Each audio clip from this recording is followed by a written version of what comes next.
Arrest them all. 3 words. A federal judge just said those 3 words. On record in open court, according to newly released court transcripts. Judge Caldwell didn't ask. He didn't suggest. He ordered it. 114 allegations. That's what they threw at him.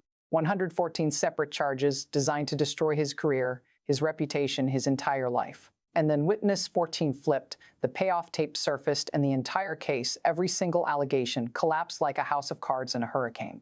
But here's the part that should scare everyone in Washington right now. The paper trail doesn't stop at a rogue witness. According to court filings obtained this week, it leads directly to JDJ, Vance's office. This isn't just a legal story.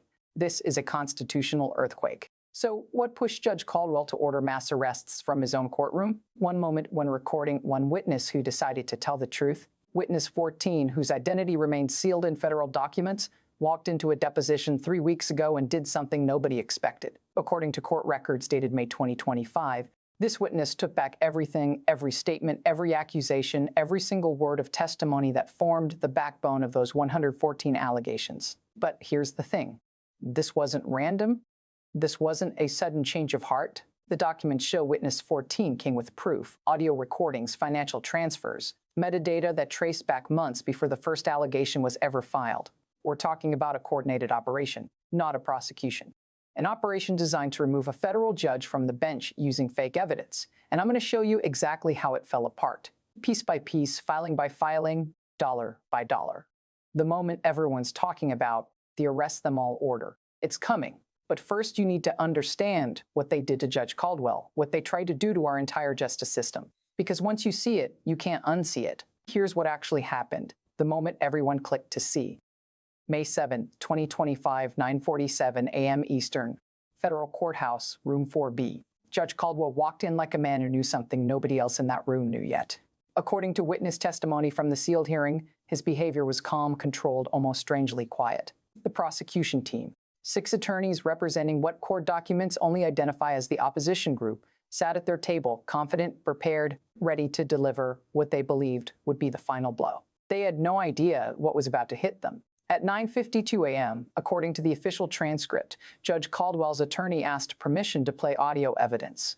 The prosecution objected immediately, loudly. The transcript shows 4 separate objections in under 2 minutes. The judge, a visiting federal judge overseeing the case, overruled all 4. And then the payoff tape played. Here's what the courtroom heard, according to the transcript, now part of the public record. A voice allegedly linked to a senior coordinator within the opposition group talked about payment plans, specific amounts, $340,000 to witness $7,275,000 to witness 1110, and the largest amount, $890,000 set aside for witness 14. But it wasn't just the money that broke them. It was what came next.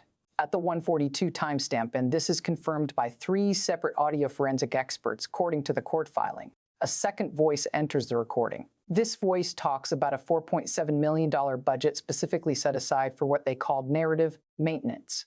In simple terms, they weren't paying for testimony. They were buying a conviction. The prosecution team turned pale. The lead attorney reportedly asked for an immediate break, denied because Judge Caldwell's team wasn't finished. Witness 14 had provided more than just audio. According to documents filed that same morning, the witness handed over bank records, encrypted messages, and a detailed timeline showing coordination that started 7 months before the first allegation was filed. 7 months of planning, 7 months of recruiting witnesses, 7 months of building a case they knew from day one was built on lies. One former court reporter who was present, speaking anonymously, described the moment. "I've been in courtrooms for 30 years. I've never seen attorneys physically unable to respond. They just sat there." The silence lasted almost a full minute. But here's what nobody expected. The documents witness 14 provided didn't just show witness payments. They showed where the money came from. And according to the filing, at least 3 wire transfers came from accounts linked to political operations with direct ties to J.D. Vance's office.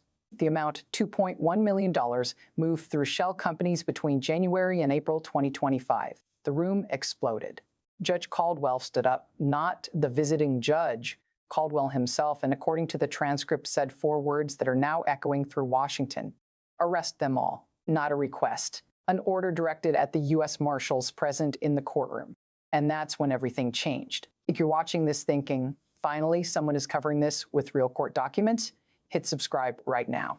I'm just getting started, because what I'm about to reveal next is in the filings, but nobody else is connecting the dots.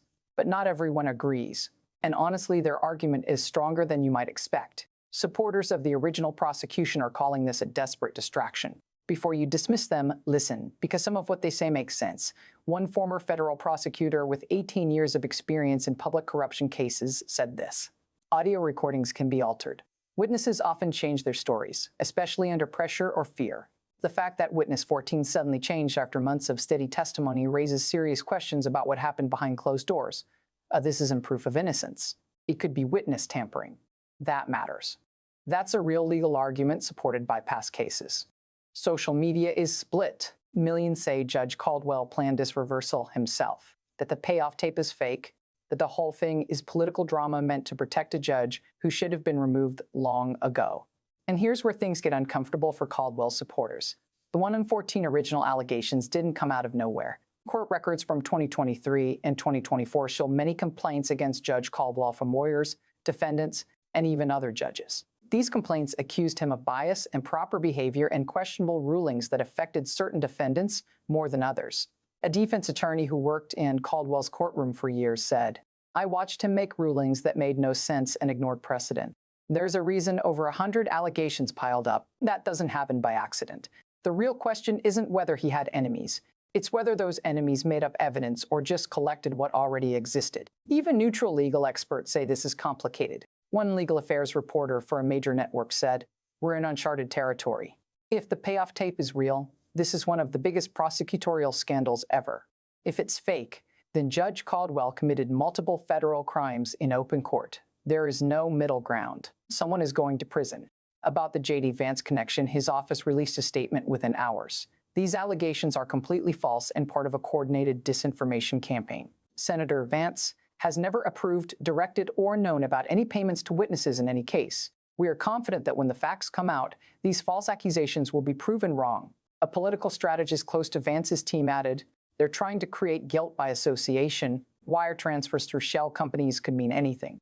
Jumping from political accounts to J.D. Vance personally ordering witness payments is exactly the kind of conspiracy thinking that destroys public trust. So let me be clear. I'm not here to tell you who is right. Is Judge Caldwell the victim of a coordinated attack?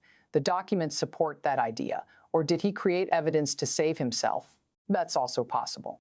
The truth is, we don't have all the facts yet. What I can tell you is what the documents show. And they show something that demands investigation either way. This didn't start overnight. 18 months before this explosion, the warning signs were everywhere, written down in internal memos that are now part of the court record. In January 2024, a clerk in Judge Caldwell's office noticed problems in how cases were assigned. Emails released through discovery show cases involving certain defendants were being quietly moved away from Caldwell's courtroom. The clerk reported it. The response from court management was, "This does not require further review." 3 weeks later, the first formal allegation against Caldwell was filed, then another, then 5 more. A former court administrator who studied the pattern said something that should have been a warning. Allegations don't pile up like this by chance. Either a judge is committing repeated misconduct, in which case, why wasn't he stopped sooner, or there was a coordinated effort to build a paper trail. No one listened. By June 2024, the count hit 50. By December, it reached 100. Every month, new witnesses appeared. Every month, the claims became more serious. Every time Caldwell's lawyers asked who was organizing the complaints, their requests were denied. That lasted until May 2025, when witness 14 walked into the deposition with the payoff tape. The trap had been set for 18 months. Judge Caldwell just didn't know he was stepping into it. Now he does, and the hunters became the hunted. Drop a like if you see where this is going. The pattern in these documents is clear. Smash that like button if you're following the money trail, because the part that connects to Washington is coming. And then it happened. May 7th, 2025, 10:23 a.m. The moment the payoff tape stopped playing. According to the transcript, silence filled room 4B for 47 seconds. 47 seconds where nobody moved or spoke. The weight of what they heard pressed down on the room. Judge Caldwell stood up, not the visiting judge, Caldwell himself. The man who had spent 18 months under attack. The man 114 allegations tried to destroy. His voice, according to 3 witnesses under oath, was steady, controlled, cold. "Your Honor, I move for immediate dismissal of all charges with prejudice. And I formally ask that the U.S. Marshals present take into custody every person involved in the conspiracy to fabricate evidence against me. The lead prosecutor jumped up. Objection. This is arrest them all. That's what Caldwell said. 3 words spoken like a verdict. The visiting judge paused. According to the transcript, he reviewed documents for nearly 4 minutes. The courtroom waited. Prosecutors whispered. The marshals stood still, hands near their belts. Then the ruling came. The motion to dismiss is granted. All 114 allegations against Judge Caldwell are dismissed with prejudice. They cannot be filed again. As for the arrest request, this court finds enough evidence of possible fraud on the court to justify further investigation. The marshals will detain the individuals named in the evidence filing while this is reviewed. 6 people were detained that morning, including the lead prosecutor. But while everyone focused on the drama in the room, something else happened. The metadata from the payoff tape had already been sent to federal investigators, not state, federal, the FBI Counterintelligence Division. Because when money trails lead to political operations tied to a sitting senator's office, this stops being just a legal scandal. It becomes a national security issue. The arrests in that courtroom were only the beginning. Don't go anywhere. What comes next changes everything. Drop a comment. Did you expect the J.D. Vance connection? I want to know who's following the money. Stay with me. The expert breakdown is next.